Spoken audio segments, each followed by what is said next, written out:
All right, up next we have Capricorn rising and sun. So this new moon in Scorpio is happening in your 11th house with Mars there as well. And one of the things that I'm getting a clear message for you guys on is the 11th house topic of your wishes, your dreams, what you want for your future. And this is something that I think is very stimulated right now. And that's especially because Mars is there. Mars is where we feel excited and motivated and where we need to actually be focused. But because Mars is opposite Uranus in the fifth house, there's a little bit of this like volatile, changeable energy about where should my focus go? Where should my priorities be? And sometimes, especially the fifth house, can be a little bit like reactive or prone to indulging in the things that excite it right now. Whereas this new moon is trying to help you kind of hone in and focus on the things that are really best for you long term. And you may need to make some changes and feel like you are, feel like you are like using your gifts and doing things that excite you, but that you're still also headed in a specific direction. Because I think that some of you guys may be a little bit scattered in a little bit of ways. And we're going to get into that in a second. But this new moon is a T square. So the new moon is with Mars, opposite Uranus. Both of these planets, or both of these sets of planets, are squaring Black Moon Lilith in your eighth house. So wherever we have Black Moon Lilith at the apex of this T square, we're going to have some shadowy elements come up in our life that show us why we've been kind of repeating some cycles that have been going on and that have become clear to us during this eclipse season. So what came up for you this past month? Did you have things appear in your relationships? Did you have things appear in your own psychology? Did you have insecurities or fear come up, especially around lack or not being enough, or things that came up maybe in your childhood as well that maybe made you feel uncertain about yourself? This eclipse season might have drawn some of those things to the surface. And with this new moon making a square to Black Moon Lilith, it's going to start to show you why. Where was that lack coming from? Where was that insecurity coming from? Where was that triggering feeling coming from? Like, what was kind of underneath all of that?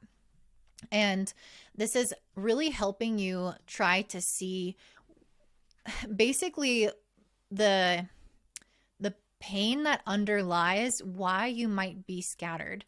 I think that like something about your relationships or the things that you are pursuing is a little volatile right now, and there's a deeper psychological reason for that. So your focus might be moving too much, or your investment in relationships or in a certain path might be adjusting and moving because of certain psychological things. And I think it's because of things in that could have happened in your past or could have been happening even now that felt like they were really emotionally difficult to deal with.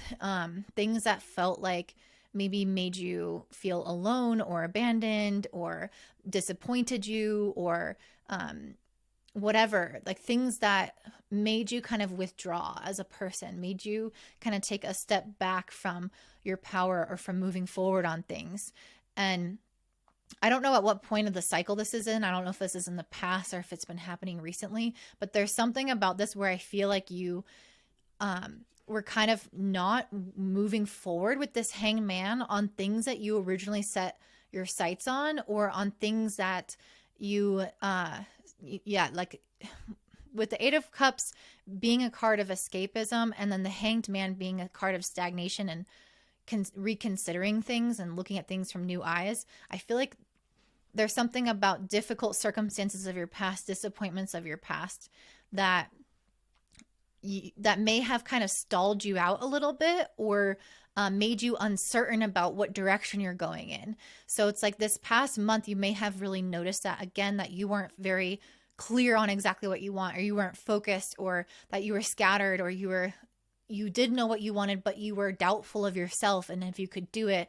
There's just a really strong energy of like rumination, uncertainty, not moving forward, indecision, information overload, and a lot of this leading to not making momentum and forward movement on the things that really, really matter. And for some of you, you might also have the opposite, where so many things are going on that you're making a lot of progress, but you're making progress in competing directions.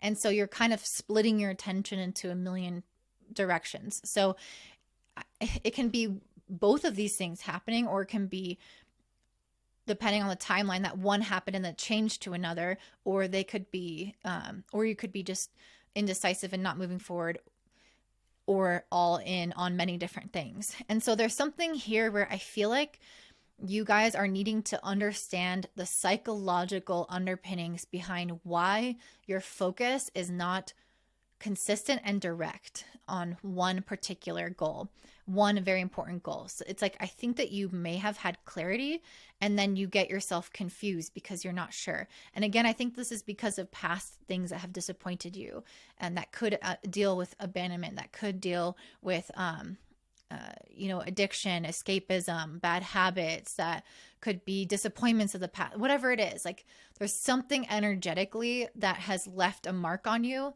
that has been the reason why you haven't gotten focused. And you might not realize that that's actually what's happening until this new moon, when Scorpio energy helps us become very, very clear on our own natures. And being in the 11th house, I think it's going to help you get very clear on what you want and what kind of relationships you want and what kind of path you want, so that you know you're headed in the right direction. A big part of this, I think, has to deal with having a backbone and living in alignment. So the backbone element of the Stingray card is that we are holding our own. We are holding the boundaries. We are saying no where we need to say no. We're saying yes where we need to say yes. And we're doing this according to our own internal alignment and integrity. So we know our values, we know what we want, we know where we're going, we know who we are. And because of that, we're able to then align our actions with our intentions and move forward streamlined. And I think that's part of what you guys are coming into with this new moon, is you're gaining clarity on, why was I so afraid? Why was I so scattered? What was really going on there? And how do I actually live way more in alignment with myself and be a little bit maybe more consistent, or just focused and clear at the very least. I think that you guys are also needing to work on this harmony within your relationship. So for some of you guys, this could be talking about friends, or just people that you're working with, or just any kind of relationships where, I think part of this storyline does have to deal with others, and maybe how others have been a disappointment to you. And it's like kind of healing that and coming to terms with things that have happened and becoming more at peace with that, so that your attention can again be refilled back into the right people and the right objectives, rather than being your energy and attention being scattered to problems and putting out fires and dramas, for example. With Mercury in your 12th house, sextiling Venus in the 10th, I definitely feel like you guys are having a lot of visions come to you, either through your dreams or through your intuition, through feelings around how you can move forward in your life, especially in your career or just your general objectives with life. You're getting these kind of downloads if you actually tune in and listen. They're very much available to you, but you have to kind of step out of your own way. I also see that you don't need to rush things. This can be a little bit of an impulsive energy at this new moon, and we can feel like we're behind. And this purification card is really trying to tell you that there is a time for everything, and we can just flow with that pace. If we have the focus, we don't need to rush. We can just be consistent, and we'll get there plenty early. So we have everything that you have everything that you need. You don't need to do a lot more. You don't need to add more things on. That's really not going to help you right now.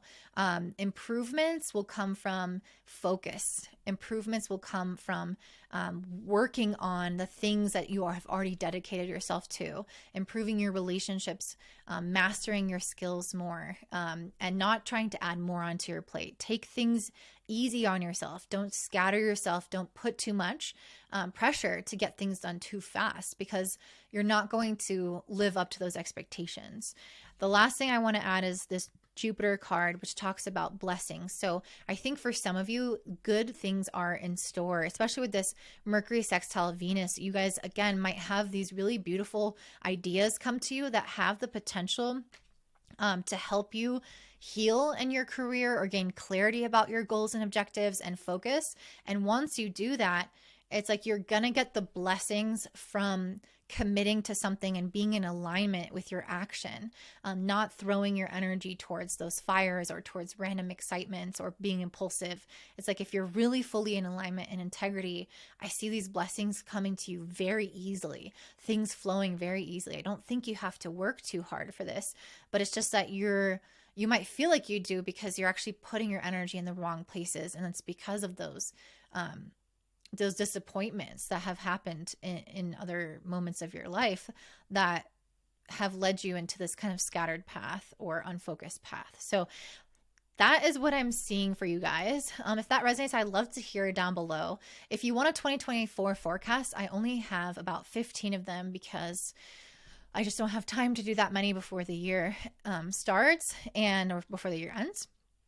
And yeah, I'm going to be going through month by month and looking at all the major transits. We're going to have at least an hour and a half long call to kind of deep dive into that, answer any questions you have, pull cards and everything.